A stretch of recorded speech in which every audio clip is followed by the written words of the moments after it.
so much for making time. Welcome. You know me, Raj, um, Anto, Anto, and Dr. Mloy, Lucas. So yeah. So just to give you a brief on what the Vuga is or what this is about. So it's basically we are saying if big companies can have a board, why can't small businesses have a board as well? So this is the board.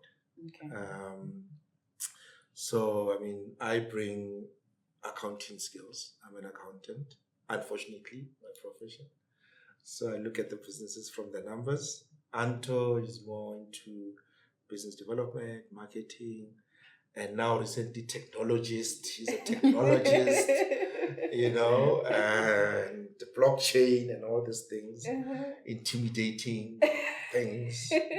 So she does that, and then Dr. Mloy is more into systems and processes, strategy, quality management, right?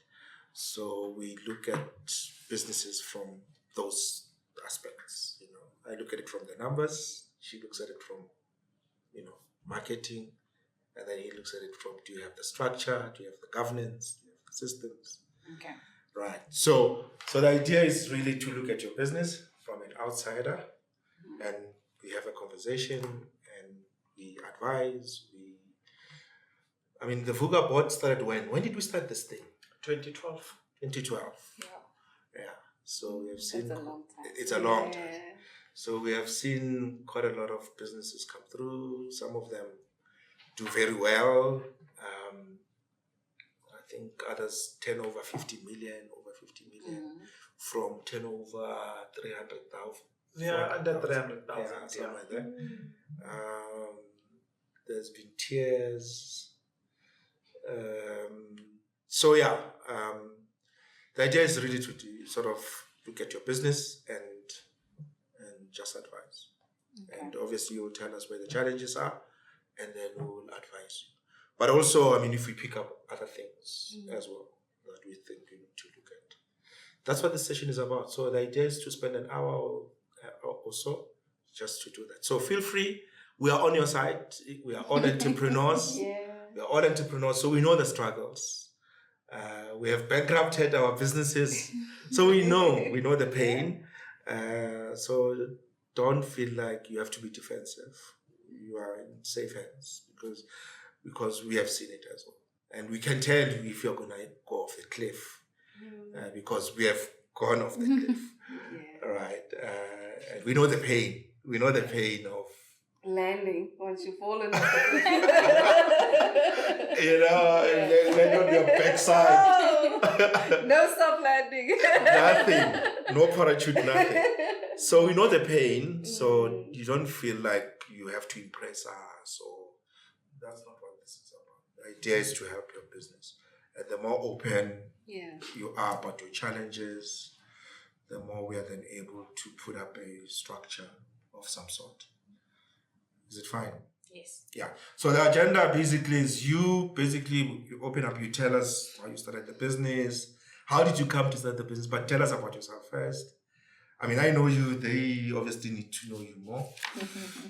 And then we'll get into the discussion. So the initial will ask you a lot of questions, right? But it's not to catch you out, it's to try and understand the context of the business. So that when we then advise, we have a clear understanding. It's like a doctor. When you go to a doctor, it's like, where is it so? Here. When did it start? So that they have an understanding, and from there they can prescribe. So that's what the questions will be coming from. It's clarity-seeking questions, not gotcha type of thing. Are we good? Understand. Awesome. Yes. So over to you. Just give us a sense of who Patricia is. How did you start the business? Why did you start the business? And what are the highlights and the challenges that we've experienced? All right. So, as I introduced myself, Patricia Kwakwa, born in Garankuwa, then So I started the business in 2000 and, no, 20, when was lockdown? 2020. 2019, 2020. Yes, I think it was the first level where we were locked down. And then I really had long dreads. So I cut my dreads because of frustration and everything that was happening. So I ended up with a weird curly afro. And I did not know how to take care of it. So I started researching, came across Peltus's things, because by the time it was the in thing, Peltus's products. And then I went and bought them, read the ingredients, and some I didn't know. I didn't know what is the shea butter, what is the rosemary. I did not know all those. I went to YouTube, and eventually YouTube became a school. Yeah. And someone in America posted something about hair growth oils, and I was like, what is this? And I started following that lady, only to find out she's also selling this thing. But before I got interested in selling, I wanted to make them myself. And then I went to Clicks, Discam. I bought all these things, and I bought the wrong castor oil. It was smelly. My hair was so smelly. I went to the street. I got the wrong aloe, and I mixed. So the first time it was a disaster. But as I was learning, I got it right, I think, weeks later. Then my hair started to grow, and I started to care for my hair nicely. So people were like, "Pets, can I have? And then that's when I decided to start selling the oil.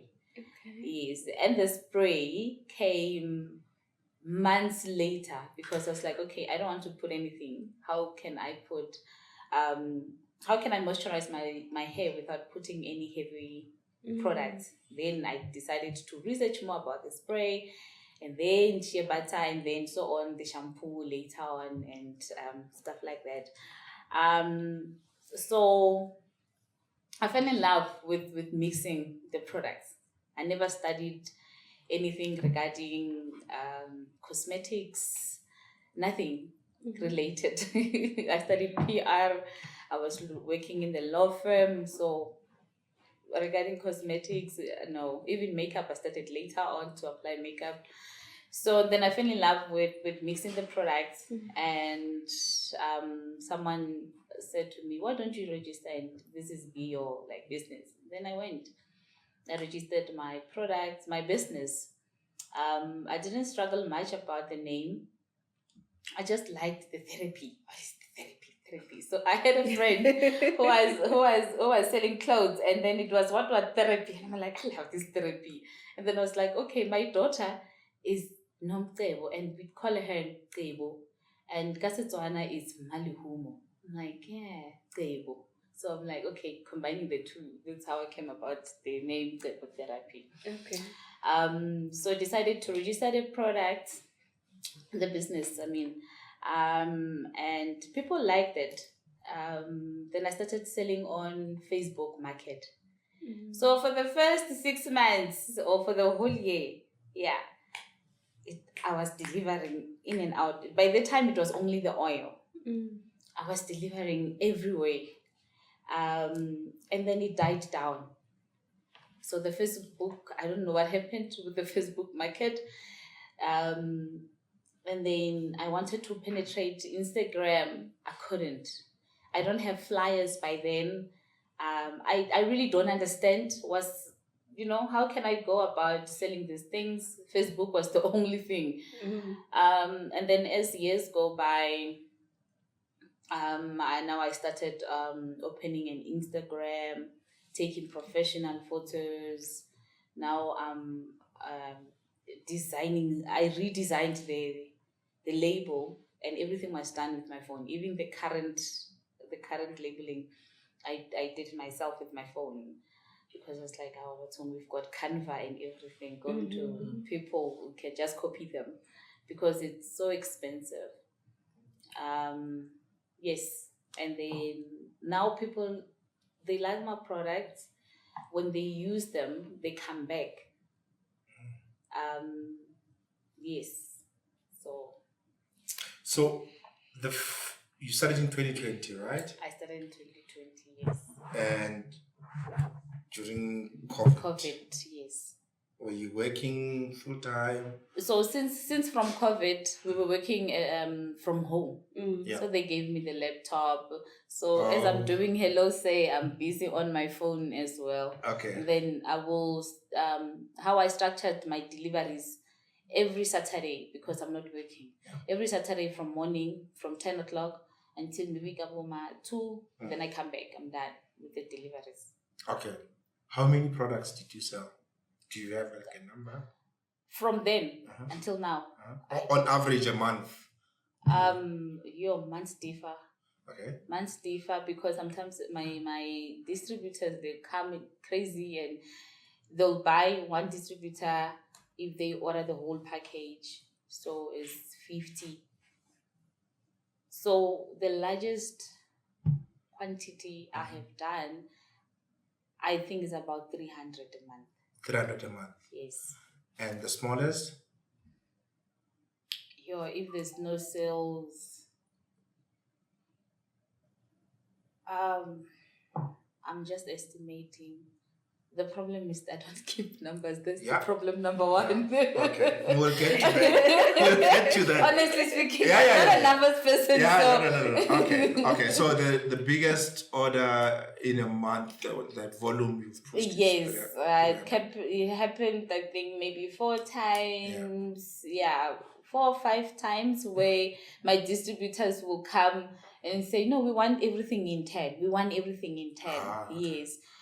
And then for me selling, it's just going to be less than 300. Yeah. But now I've got the shop backup, that also, Yeah. So it's quite commendable, to teach yourself how to do this thing on YouTube. Like YouTube is like the new university now, right? Like you just go there, you watch 5 videos, experiment. Yeah. The first output is always it bombs out. The first output bombs out, and then it's like, okay, then you improve from there. So fast forward to today, what has been the highlights? 2020 you started, first 6 months sales were high, it dipped, and then fast forward to 2024. I think from 2022 at the end, I think my focus now shifted from having more sales myself. I wanted more distributors, and now also shifted that I want people to just know the name, and now they will come and buy the products. That's why now I wanted to perfect my labeling. I wanted to perfect my packaging. I wanted the product to go somewhere, to be sold somewhere.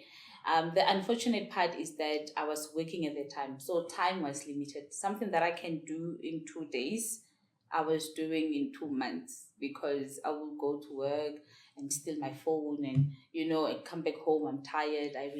So things started to really change last year when I resigned. And then I'm like, oh, I should have done this. Let me do it now. Like your TikTok, like the pamphlets, perfecting the pamphlet. I did not have pamphlets until recently, and I'm asking myself why. I don't know. Going to the shop, marketing my product whilst they are there, talking to people who are passing, hey, this product. I was not doing that. So I feel like now I have started doing that, and people are now recognizing the product. Okay. But not yet there. So changes in sales, are they still low? Changes in sales, they are there, but they're not where they're supposed to be, to be honest. So how are you distributing it? Do you still do deliveries? So now I opened an online shop. So I contacted the guy, listen, let's do the e-commerce. And he wanted photos, wanted everything. I gave the e-commerce is professional, it's beautiful.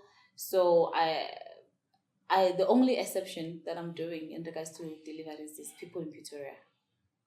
People like in Mamelodi, because I'm in Montana, people in Mamelodi and Pretoria Central, because there's someone there that I can send. So if I know that I can send someone or I can drive there, it's convenient for me. I will ask, where you based? Because normally they WhatsApp first, where you based?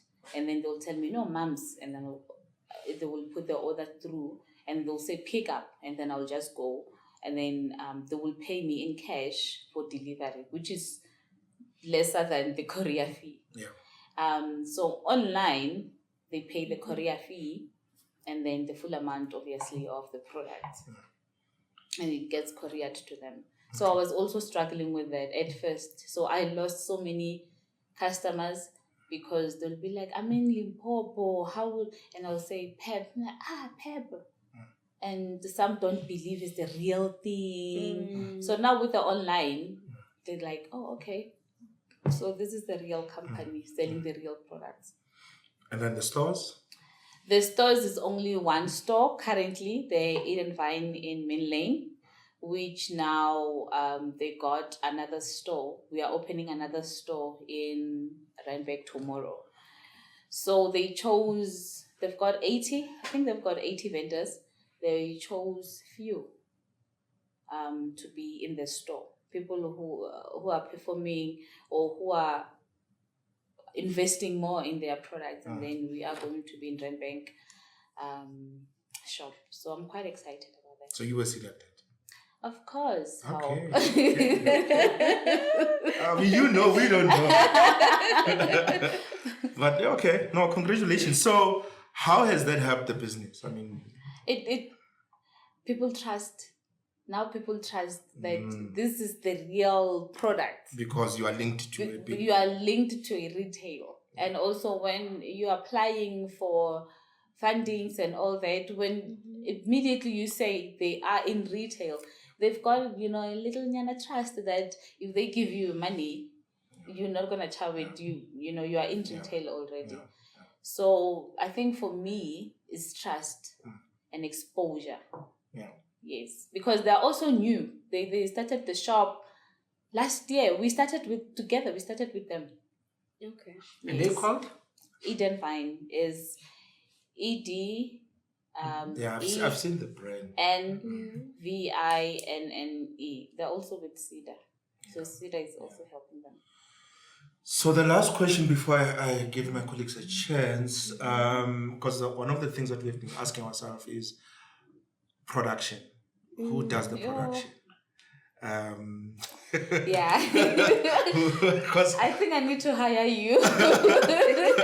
who does the production? Because we were wondering, actually, are there people behind? Are you mixing from the kitchen at home? What's happening? So that one, I'm fighting with my kids because the house smells like a chemist when I'm done. But now at least we moved to another place, so I'm mixing in the garage. But the problem with the garage is that, the dust and everything, and I can't keep my butters and oils in there because it's hot. So, but I'm busy with the space, but hey, it's just like this. So you do the mixing? I do the mixing. I'm alone. I'm alone. I'm doing everything basically. I'm marketer, I'm mixing, I'm doing everything. I'm packaging. This is short now. I need to run and get the packaging and come back. So literally I'm doing everything myself. And how is that affecting you personally? It is affecting me because I lack when I do this, I lack in something. Like for an example, tomorrow we need to go to Randburg. Then I need to make sure that everything is packed. You see, now I forgot the product. I need to make sure everything is packed, and I need to have someone in Randburg also helping me packing and maybe advertising the product outside. Say, hi, we do have this, and I'll be doing something else as well. I need also someone who will help me with the numbers, and I think also that will help me not to use the money, because now you've got someone that you're working with, and maybe you need to pay that someone, or you just need to obviously they cannot work for free. So now you need to be really, really disciplined. So I, honestly speaking, I do need someone who can help me. So A I mean, dedicated, trusted one. as a disclaimer, I go to church with her. So Okay. So I saw this idea. It was like still a little baby of a business, and over time I got to hear, because I asked, "So how's business going?" Then we are here. Okay, and right now she's into a retail store. So I think you have done very well in terms of putting the product together, packaging it, getting it into a retail store. So congratulations. Now they even opening another store. They are growing with you as well. So you have done very well there, and I think I must commend you. But obviously that's the one part. The other part is now, because you've managed to build the product. The next step is to build the business, right? And building the business requires a different set of skills. It requires, like you say, keeping numbers, having a team, production. But we'll discuss those. But I think you have done well so far. And now the goal is to change gears to the next level. Yes. And hopefully through our session here, we'll be able to put some building blocks on how you go about it. Okay. Because, I mean, I've seen quite a lot of entrepreneurs actually fail when they try to move to the next level. Actually, a lot of failures happen at that level, where the founder has to move from working in the business to working on the business.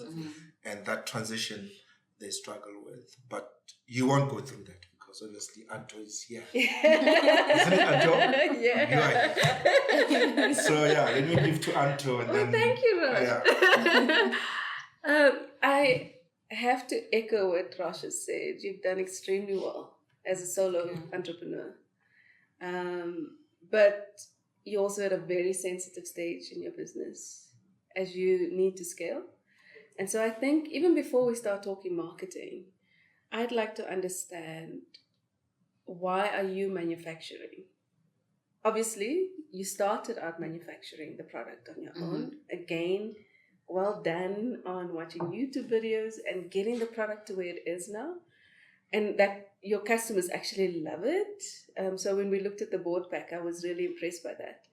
I think just from a marketing perspective, let me quickly say some of the testimonials you should actually be putting on your website, right? On that online store. But we'll get back to that in a second. So I think my main concern is, you mentioned that market penetration is that next step for you in the business. My concern is, will you be able to fulfill your orders as you start penetrating the market, since you are the one manufacturing? So why have you decided to stay the one that is mixing and manufacturing? And you're doing well, but is that where you want to stay? Are you like Colonel Sanders from KFC, where you don't want anyone to have the recipe? Or are you open to either outsourcing it, scaling it up? Like, what's your plan when it comes to manufacturing? Because you don't want to start marketing and you're not able to fulfill orders. You've already gone through that, right? So what's the plan in terms of your manufacturing? So the reason why I want to manufacture the ones that I have started with and keep them is because the other plan or business side of it is that when Antoinette wants the hair growth, I will mix for you. However, you will put your own label and just resell. So I will be your a contract manufacturer. So I wanted that side of a business as well. I do have, now I'm starting with another product. I want to do deep conditioner, which I may source out. I can contract people who are contract manufacturers and then just put a label on it or put my other things. With large quantities, I believe as sales are coming in, I will be able to pay a second person, which will help me with the manufacturing. Okay, so why are you outsourcing the conditioner and not the rest of the products? For now. But why? Why are we going that route? Okay, so the ones that I've started, I'm keeping them like that. Well, is it a Colonel Sanders? I don't want Yeah, anyone to have the recipe. these are mine, yes. Okay. And the reason why I want to outsource other things is because I want to also grow. I want, after the hair products, I'm going to venture into organic skin, and then your butters, your scrubs, and all that. So I will be sourcing those out if I may. If I can do them and they're not less expensive, I will do them. But the ones that are more expensive to manufacture, those I will be sourcing. Already I do have a supplier. Okay. Yes. Because my concern here is that, again, you're in that very sensitive spot in your business right now where you're ready to scale, but you don't want to take on too much because, like Rasha said, many founders fail at this particular point, right? And so it sounds like you are spending significant amount of time on mixing and on the product side of things. We've already identified that. And not enough time on the business. Now, if you want to scale and take it to that next level, you're going to have to make the switch. Okay. We're spending more time on the business and a lot less time on actually manufacturing. And so if you already have a supplier, if you already have someone that you've identified that you will trust with the conditioners and the scrubs, why not trust them with the rest of it? I know, especially when it comes to female founders, we tend to treat our businesses like our baby, right? We tend to do that. So it's just a question that I'm throwing at you. You know, last year, we had a meeting in regards to this with Incubation Hub. And we were talking about what did I just say? Manufacturers, contract manufacture. And for me, I really wanted something that I started. Like, I really wanted to have my own thing. And also, contract manufacturers, sometimes they cater for big businesses and they're quite expensive. And they travel from here to Midrand to Centurion, from Pretoria to Midrand to Centurion. Also, it's something else. They want also large quantities, and someone was just starting up. So I think that's the reason why also I declined that route, because I'm like, I want my own things. Unless if I give you my formulas, I give you everything, then you do it for me. You package, you bring it back. But not me trusting you with your own stuff and then I sell it. No. Okay, so why not go the latter route then, where you are giving them the formula and they give you a packaged product back? No problem. That is, it can happen. Yeah, I think the main concern for me is that you are spending too much time on the product side of things. Yeah. And if you want to scale successfully, you need to make that switch to focus more on the business. And so if you can then go into a deal with someone where they will package your formula so that tomorrow when you're launching in Randburg, you're not worried about the manufacturing side of things, right? Yeah. But you're now focused on marketing, sales, processes, systems, and really getting the business side of this amazing product in place. Yeah. Well. Yeah, because I think, I mean, what's likely to happen is you are going to get more orders coming through, and you are then going to find yourself struggling to fulfill those orders because you are spending more time on the manufacturing yourself. So if you look at, for instance, what one would argue Batu is doing, right? The sneakers. What Theo is basically doing is he's he's got an arrangement with the manufacturers, where they do the shoes, and he spends most of his time developing the brand, getting the products into various markets, strategically looking at the business. He doesn't have to worry about someone rock up late at the plant and therefore the manufacturing machine is broken, and now he has to leave this and then go, So it's just what Anto is obviously looking at is you then outsource the manufacturing and then you focus on building the business, the brand.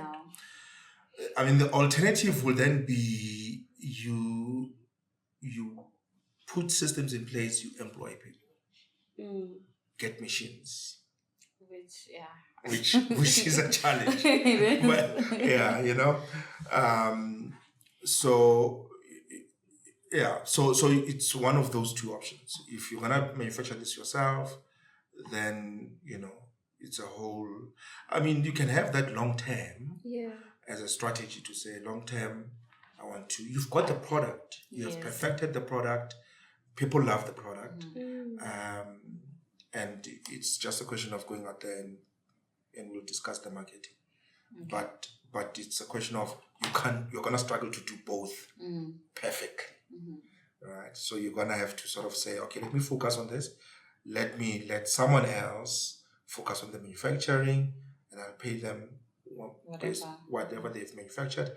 And what you do is you focus on full on going out there, looking for clients, getting into other retail stores, online, and you pushing sales, and then that someone is taking care of the manufacturing. And that way John didn't come to work on Monday because he was drunk, and therefore he broke the machine. And therefore it's like, now CCMA. the machine is CCMA. We must fire John, CCMA. The headache, those headaches, you outsource to someone else. Especially at this stage in your business, you want to make this transition to that next level as seamless as you possibly can, and to have a lot less things to worry about on a daily basis. Now it is transitioning to the business of this business. And so if we can take the manufacturing off the table, let's do that, right? Where you also then working with someone that you trust, and they have their own systems, they have their own processes. All you're doing is calling up and saying, I need X amount of hair growth delivered to the new store in Randburg, and it's done. And then you're focusing on obviously the next level of this business. And I think, Rosh, the other thing that was missing for me, I know we've touched on the manufacturing, but it is really that strategy. What is the 90-day plan, the 18-month plan, the 24-month plan? What is it where do you want to take this business?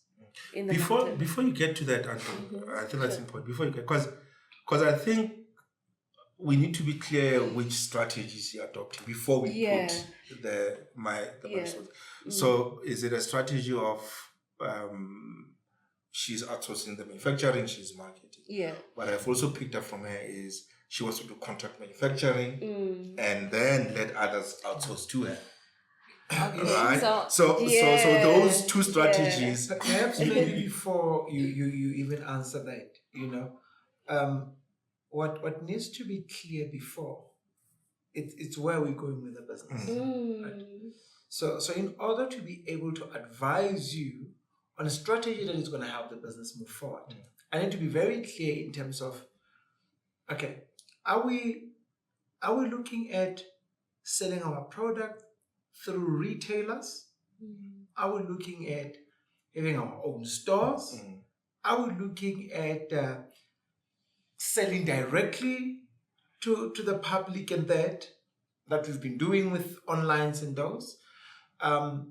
So that's the first thing, that how are we looking at selling? Who are we? What are we selling? How are we selling that? Secondly, we go to this issue of what are we? Are we a manufacturer? Are we someone that sells the product? And I'll tell you why. Most of the companies in the space that you are in do not worry themselves with manufacturing. There are people, I'll give you one example. There's a company called Chet Chemicals in Kempton Park.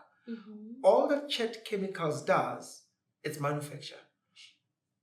And I'm not going to call names at the moment, but a lot of washing soap on our shelves are being packaged in this same factory, all of them. So we've got a line and the boxes, and we manufacture, we close, they go, and then we then pour another formula in, because that is what makes you unique. You've got your own product, there's a formula. So even if you get someone that's going to package for you and manufacture, they're manufacturing according to the formula that you've given. And after one goes in, they pour then your formula into the pots, and then they cook in your product, and that they package it, and someone goes, and then that's what they do. That's their job. They worry only with that. But I want you to be very clear in those terms to say, at which part of this value chain are you playing? Because if on this side, you're going to focus on being a contract manufacturer for someone else, on this side, you're going to manufacture your own product. Not are you only going to stretch yourself too thin, but you're going to open yourself for lawsuits. You're going to put yourself in a very vulnerable stage where I'm going to come and say, well, that product that she just launched now, it's my product which I've asked her before to manufacture for me, because she's also a contract manufacturer, and I can see now she's selling my product. So you're starting to open yourself up for too many things. So when I look at it from the perspective of risk assessment, risk management, and that the two are not going to be able to go together. They are going to land into trouble. So you need to be very clear to say, where in this value chain do I want to play? So that we can build the business on that path. Otherwise, you're going to find yourself building this, jumping from it, and building that and jumping from it. Okay, I understand. So, I don't know if you want to think about it. No, actually, you know what? To be honest with you, everything that you mentioned is now making sense to me, and also you on what I want to do. I also called you and told you also what I want to do in future. So as I'm looking at it, having to give someone my formulas to do it, I think that will be the best solution to this upcoming chaotic thing. And also forthcoming attractions. And also I can also see what you're saying. We had instances like someone was going through that. I can see, because also in future I also want to have a practice of my own, and also maybe a shop. We will get into it. I don't know if I could share now. So yes, I understand what you're saying. And so now, you know, maybe let's give her to finish, and then I'll come to you. So I don't know, Rosh, if today would be ideal to even talk about marketing, because again, I think what you're doing from a digital marketing perspective, amazing. The activation that is happening at Randburg, at the Randburg store tomorrow, would obviously attract marketing and sales. But I think for me, the main thing that we probably need to address in this session right now is the scale up from where she is now.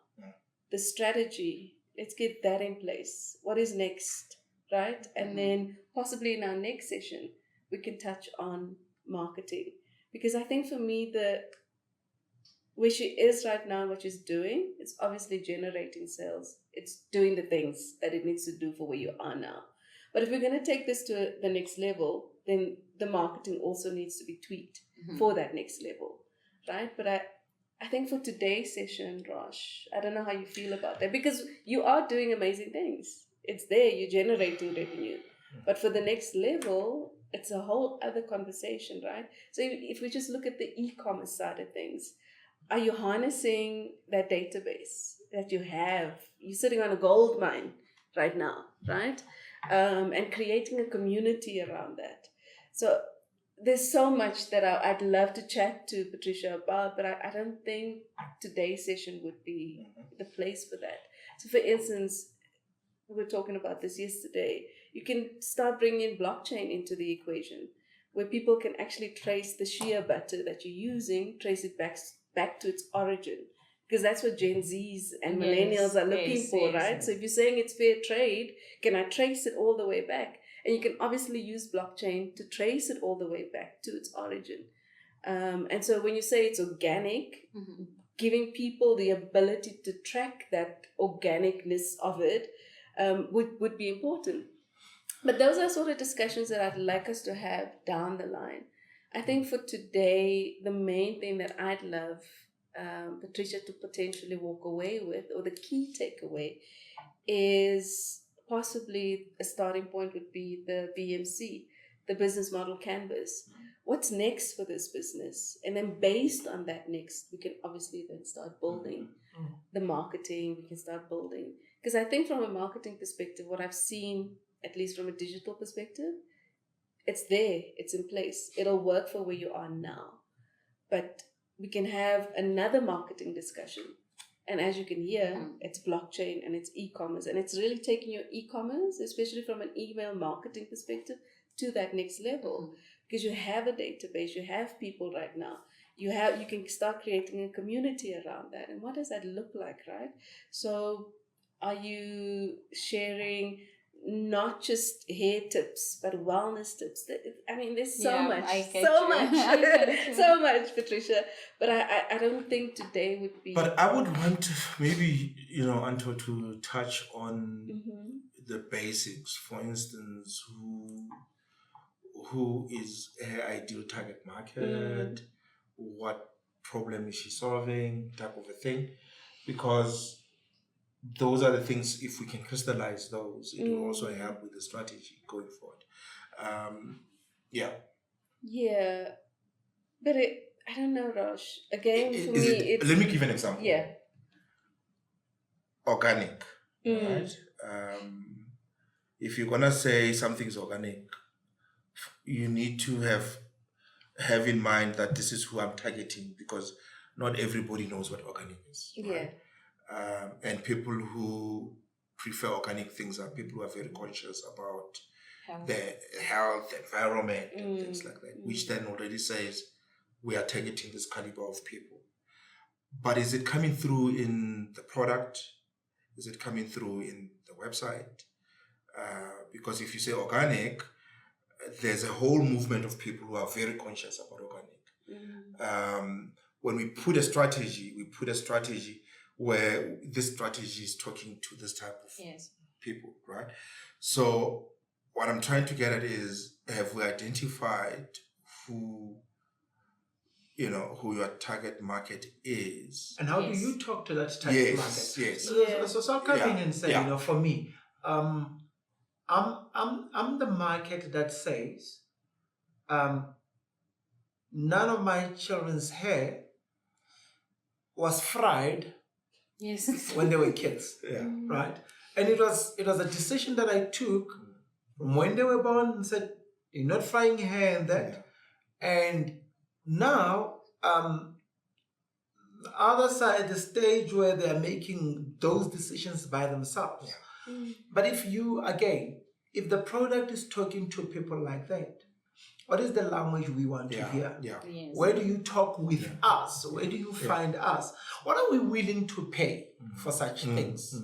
Are you talking to the market that says, it's organic, it's done with this? Does it even matter that it's organic? You understand? And again, going back to say, does being organic means that it's not using chemicals as such? Does this market that we're talking to understand that?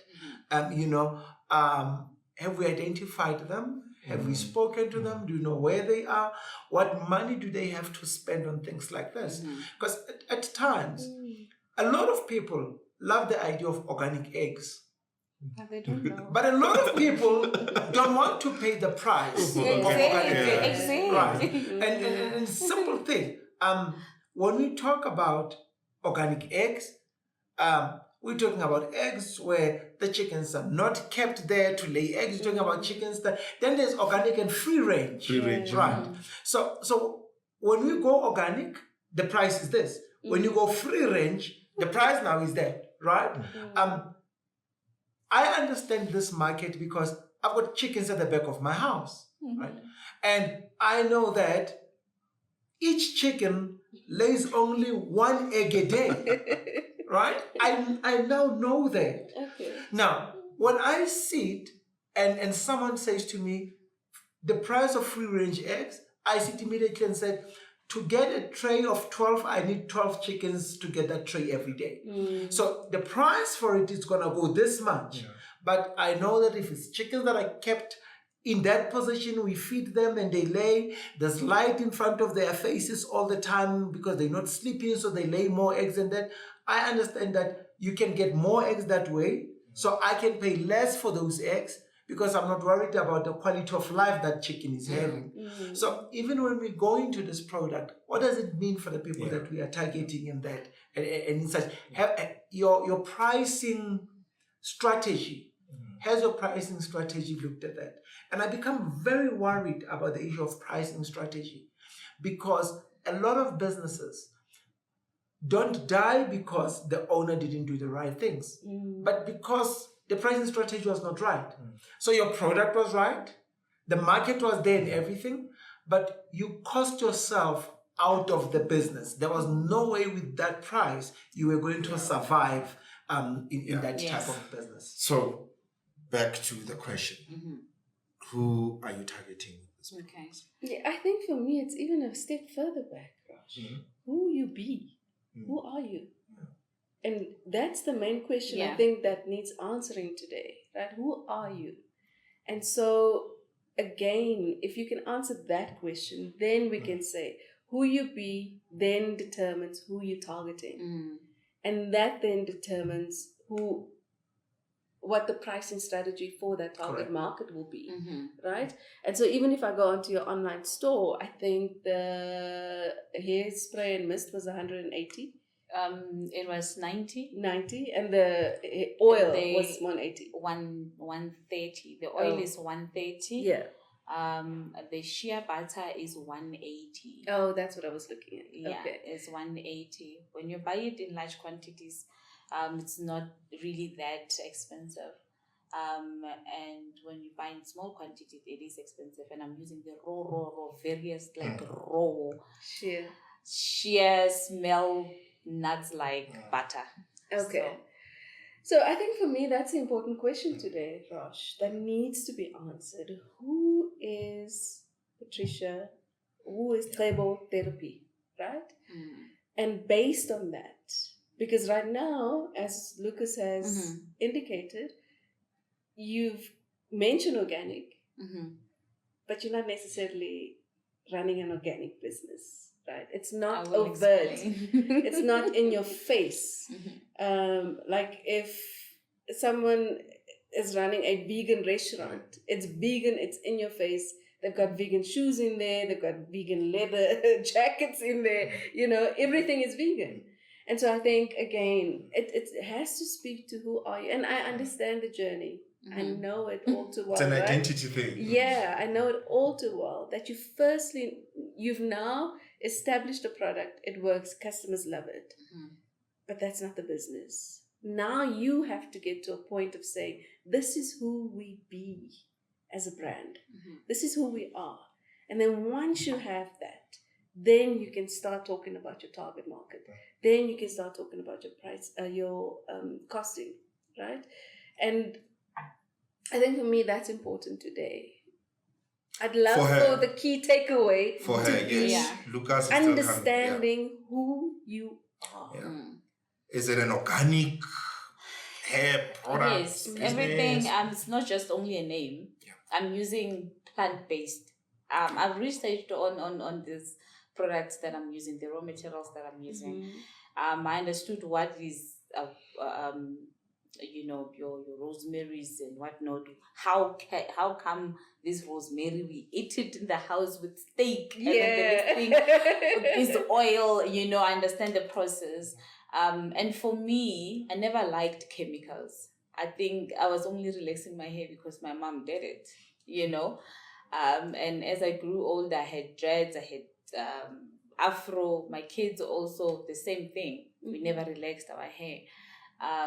We've got people who have been using, your other hair relaxer since they were young, but their hair never grew. So, and studies came saying that we now, especially in Black women, we are now experiencing your ovarian cancer, your woman stuff, cancer, because of these chemicals. So, and as you said, the children, the 2Ks are very conscious with what they put in. Exactly. They go it to has to be Starbucks. paraben-free. It has to be sulfate-free. They go to Starbucks and they will tell you, I don't want this, I want this. They go to Woolies, they don't buy any wrap. They buy wrap with lettuce, with this and this. If it has mayonnaise, they don't want it. That's how these 2Ks are behaving. And another thing, we've got wigs. I'm a wig. They're wearing wigs a lot. And they are in serious trouble because their hair is fading because of the glue. Although some glues they put in, they don't care if it's organic glue, is what glue. No, they just want to wear this wig. But what they put on their skin every day, they want something that is natural and no chemicals. So when they take out the wig, they've got hairline problem, they've got hair problem. Then that's where they're not gonna go to Soft and Free and say, Ish, help me. They're coming to us and say, can you please help me with my hair? But I don't want anything that is chemically based. I want something that is raw. We've got now, thanks to social media, our elderlies are now on social medias. They see these things. When you tell them about you've got hair products, they'll show you their, faded hair, and they're not even ashamed, but they will tell you, I don't want something that has chemicals. And then I will tell them the truth. If this needs surgery, this one won't work. And if you do have hair follicles still alive there, I will help you, Mama. So they also come. But if you go to villages and tell them about these products, you are speaking a foreign language. You will not need to start from scratch.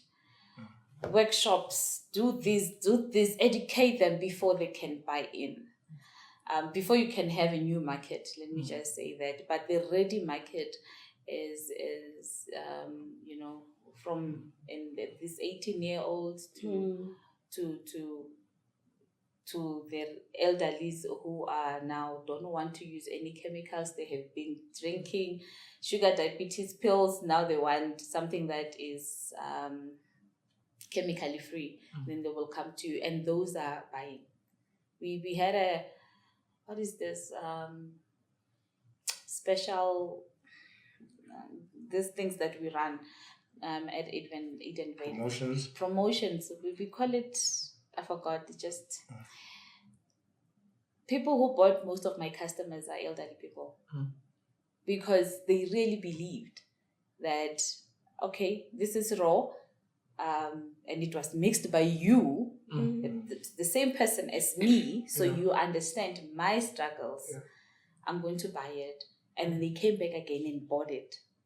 So with the younger generation, they want to experiment, but if it works for them, they come back.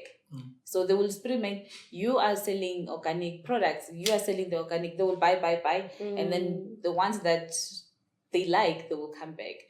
But with the elderly people, they come back they are faithful and loyal. Yeah. Yes. Yeah. Okay. Are you good? Yeah. So, Yeah. to-do list, business model canvas. Business model canvas, and really understanding who you are, where do you want to play, and what does the next look like for you, right? And so I know that as part of your challenges, you said market penetration, and then I think your next 6-month plan, what was that again?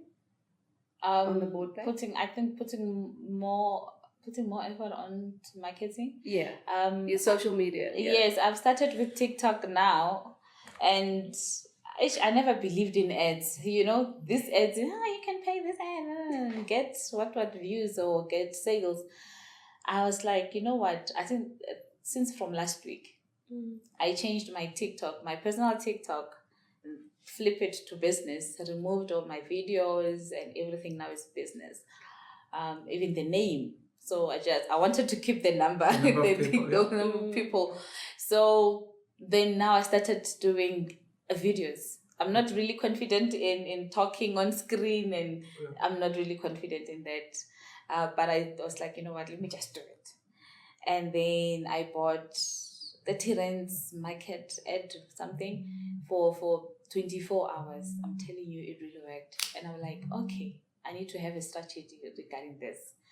I got so many people inquiring about the product, wanting to know more about the product. The website visit was crazy. And I'm like, okay, this can work. We need to do it on Instagram as well. So I was experimenting with that.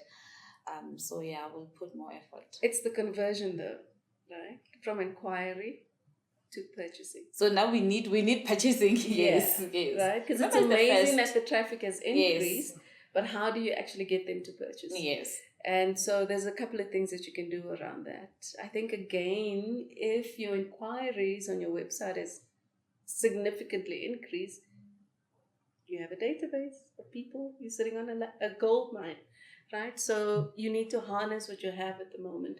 But I think, again, before we even get to that, it's important for you to be clear about who you be and who's going to go into the market. What is the brand that is going to go into the market? Is this brand speaking to people who gravitate towards organic products? Is it speaking to the elderly? Is it speaking to both?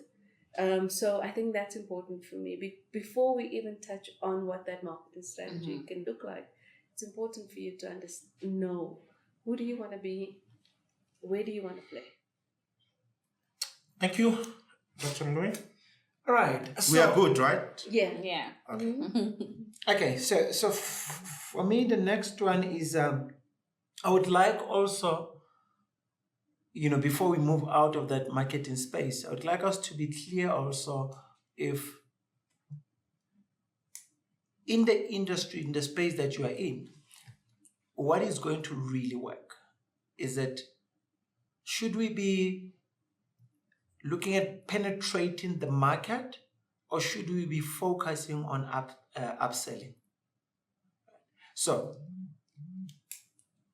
you're going to spend more money to try and get new clients to buy to the product, right?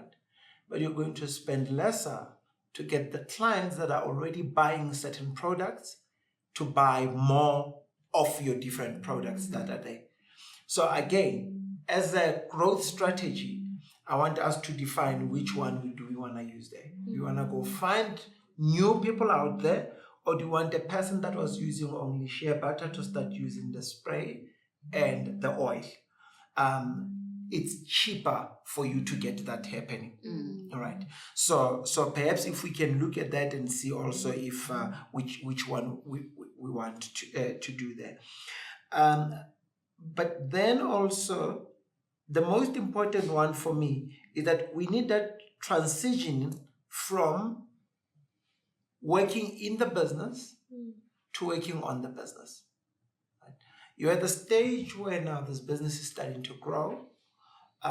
If you keep on working in the business, you are going to get clients in and that, but the business is not going to be ready to accommodate those clients.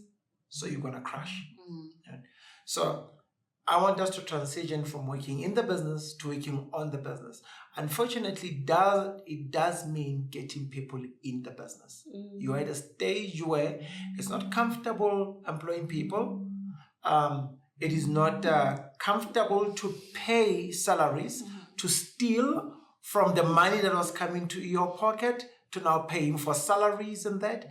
But you are at that stage of the business now. You're at the stage where if this business was to make it, you're at the stage where you need to employ people And pay yourself to last. come do things. If there's something left. Or not.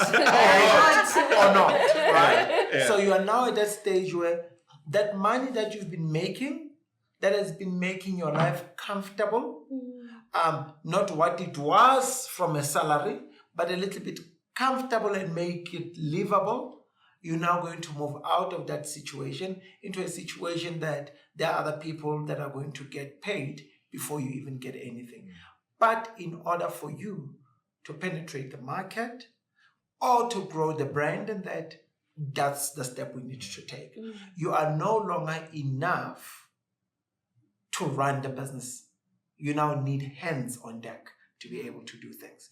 You need someone that should be out there, or when you are out there tomorrow in Randburg as the face of the business, because it's a new environment. We need you as the face of the business there, because people need to put the name to the face in order to create some loyalty to that.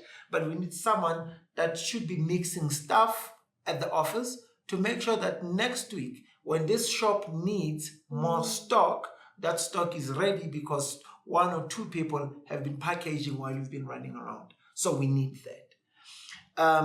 But in order also to get into that, this process is the process that we probably needed last year already, which is the process of documenting the processes in the business. All right. So now, one of your biggest problems and your biggest fear that you don't have people helping you already is because you have not prepared what they are going to do. Yes. Right. So that's where you are sitting at the moment. So you know that you don't have a problem of hiring 2-3 people by tomorrow to come and help you in the business. But the problem is that what are they going to do? So in order to free yourself and not to be sitting, because if we don't do that, even if you hire those 3 people, you are still going to have to be there with those 3 people because they will not know what to do. Exactly. So this is where we now need to buy a notebook and go back.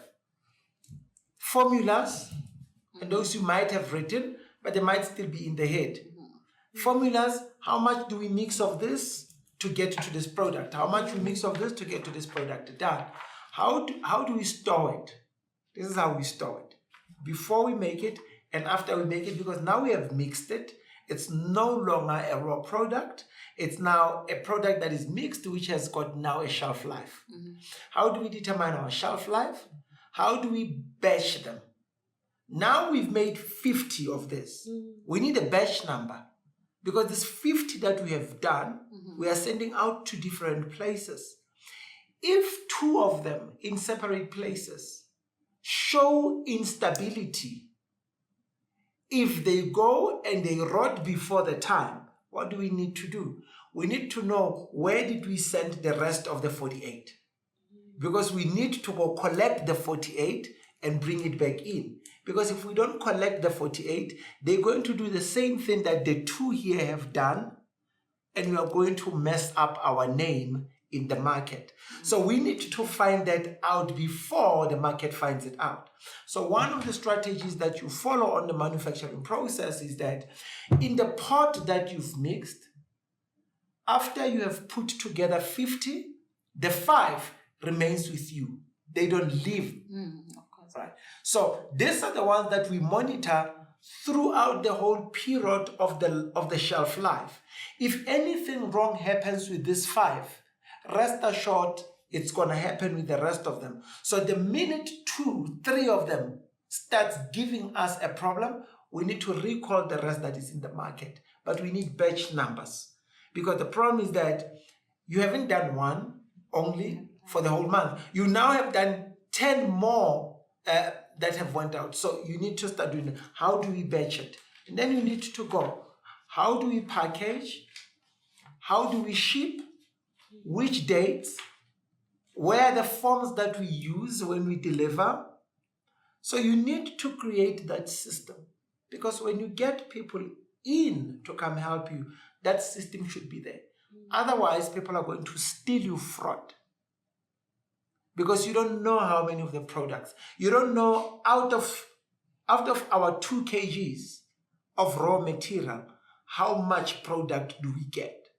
And those, for the business to be profitable, for this to work, you need to know all those details. I say to people every time, if you are in a business of baking cakes and you don't know how many cakes you bake from 10 kilograms of flour, you don't know your business and you are not going to be profitable. So your projections and everything, you are able to do them because you know exactly how much do I make from what. And when we don't get to those projections, you know immediately that there's a hole that we need to plug somewhere.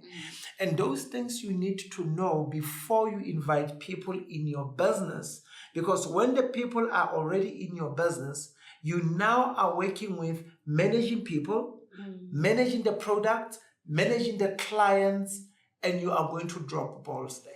So we need to immediately, as soon as yesterday, start from today on. When you get back to the office and that you get back home, and you start everything that you do, you start writing it down. So we do this. Every task that is waiting for you from now on, you need to go and you need to have that manual and say, you know what? This is the manual of Cebo Therapy. Everything that you need to know, it's in this manual. So when the people come into the business, you are able to use that manual to train them. The only way, see, the reason that people stick with the product, it's consistency. If I know what I'm going to get, every single time I interact with that business, I go, right? There are restaurants who have got cardboard food, but people still go and buy this cardboard food because they know how it tastes every single time. The salt is the same all the time. You have never bought that cardboard food and the salt was different. Right? The salt quantity in it has always been the same, and that's what you are buying. Even when you don't like it that much, but you know what to expect. And you are saying, you know what, I don't have time to go buy what I like, but I know what I'm getting when I buy this. So that's why people do business. So in order for you to get that consistency in your business, in your products, you need to write it down. And you need to follow that formula every single day. When it's a bad formula, it will be a bad formula consistently. When it's a good formula, it's a good formula consistently. Now, when it's a bad formula consistently, you are able to change it because you are able to trace to where we went wrong, right? So we don't work with luck and then today we got it right, I don't know tomorrow, and maybe tomorrow, maybe the other day and that, right? So we know every time it tastes like that or every time it works like that. So for me, the biggest thing in this very first meeting, I don't want to bombard you with too many things to go do. The biggest thing to go do now is go and put that system in place, right? So when you have got that manual, then we can move to the next step and say, now you've got the manual for your business, you've got this. Now, what do we do? What do we bring in first? Do we bring in the people first?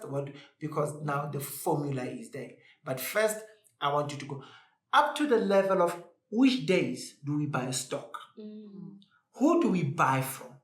And why do we buy from this person? So that we know when to stop buying from the person.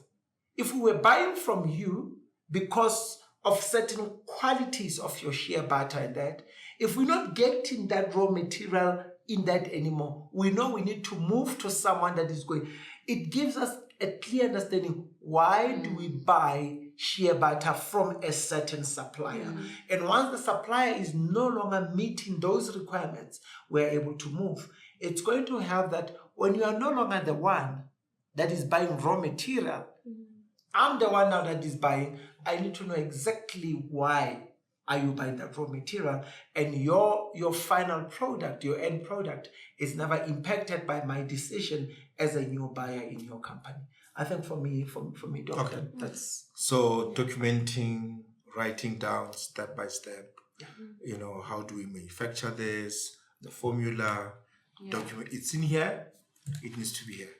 Well, I wrote it down, although it's quite skewed. Yeah, exactly. I need to You need to write it properly. I need to write it properly. Because what happens is if you fall under a bus or if you get sick, no one knows where the business is dead. Yes. The business shouldn't die with you. Yeah, and that's what we are trying to avoid. Yeah.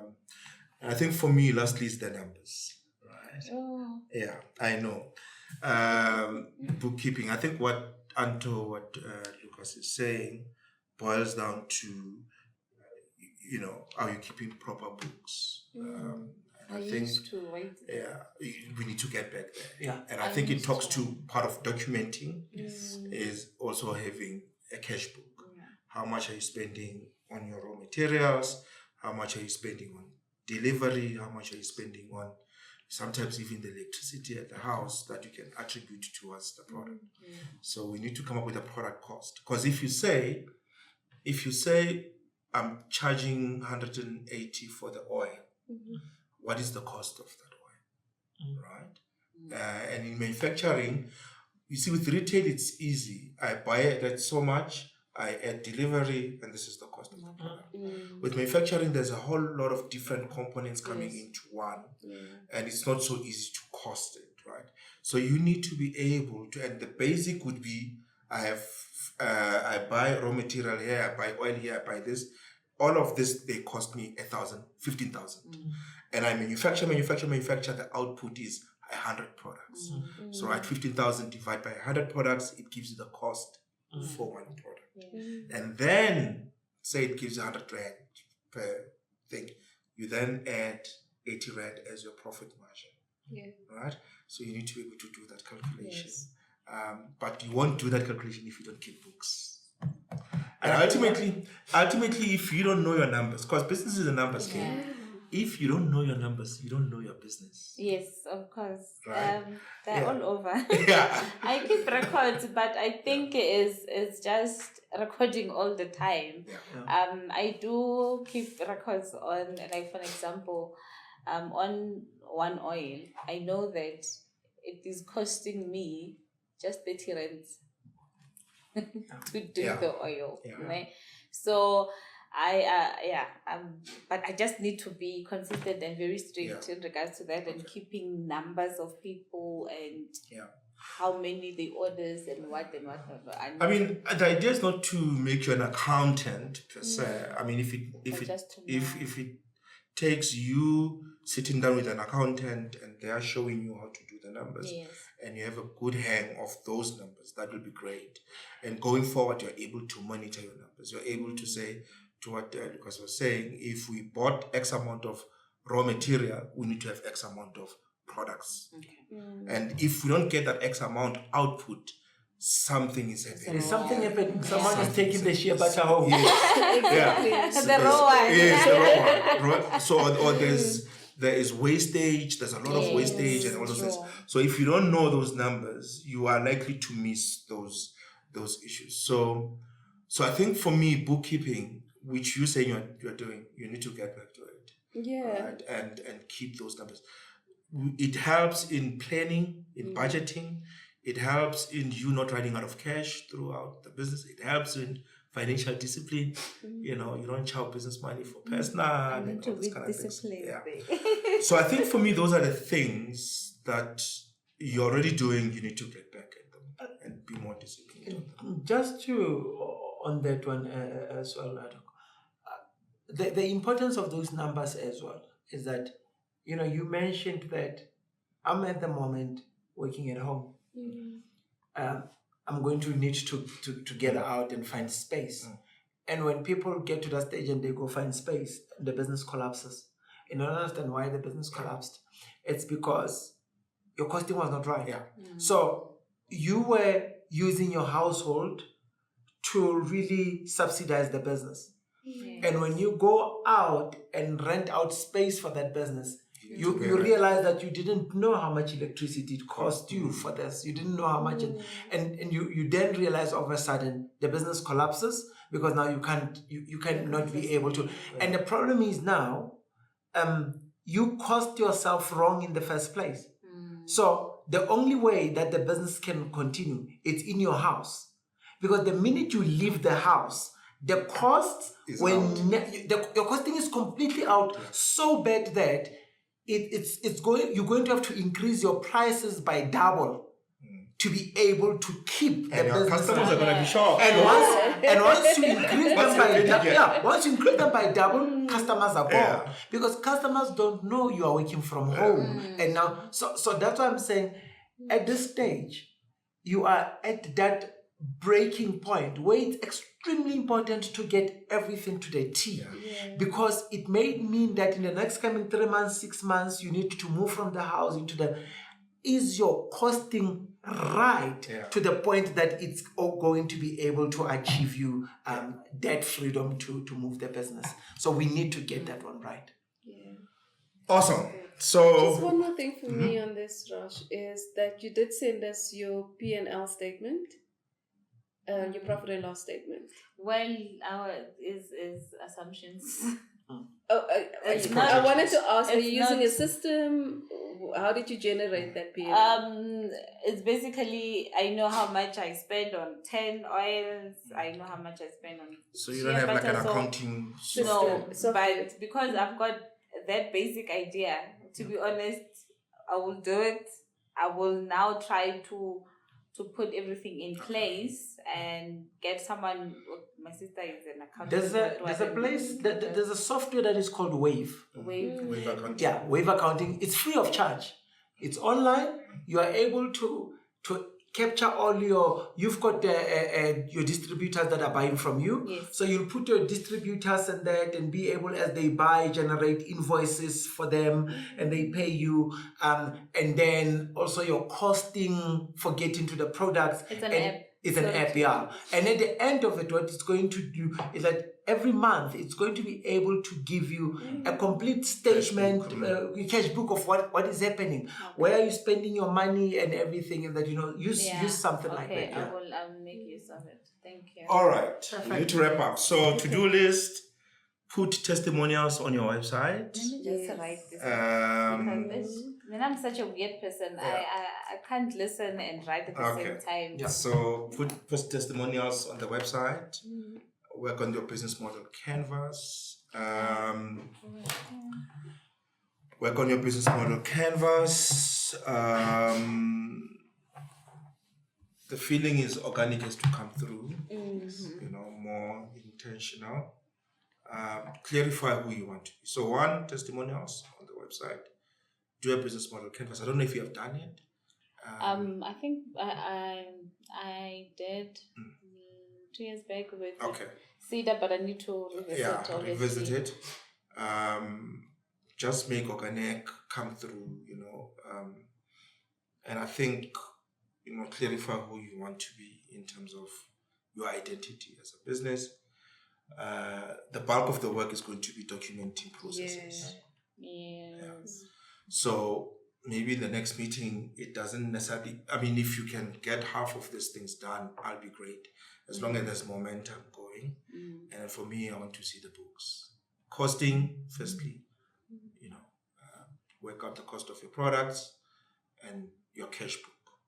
Because then we are then able to know, are you making a profit or are you making a loss? So we start having a sense of an appreciation of your business numbers, because ultimately business is numbers. Yes. Right? Is numbers, and especially if you are going to scale, there's going to be a whole lot of costs incurred and things like that.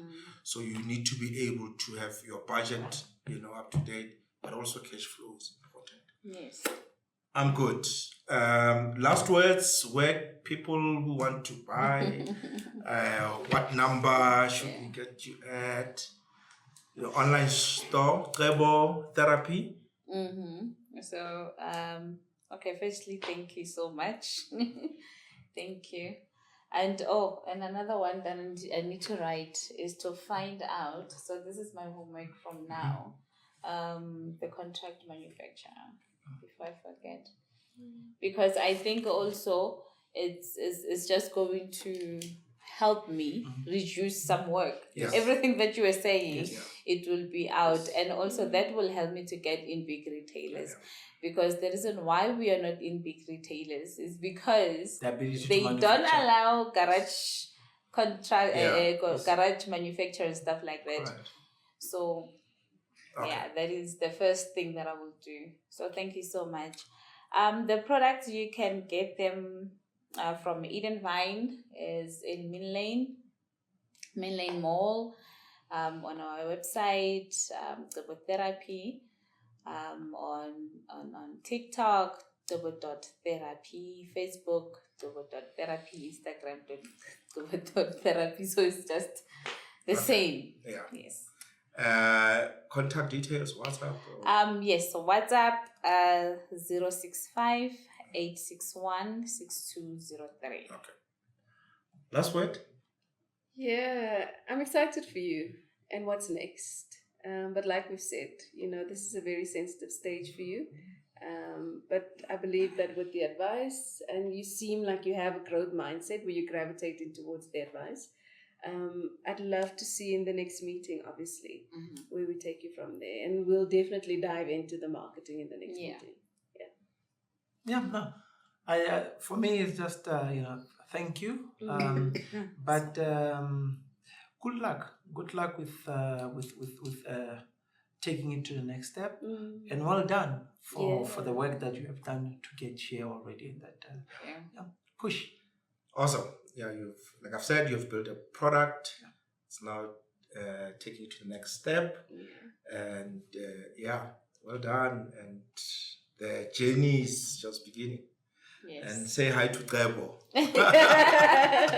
All right. Thank you so much, guys. Thank you. Awesome.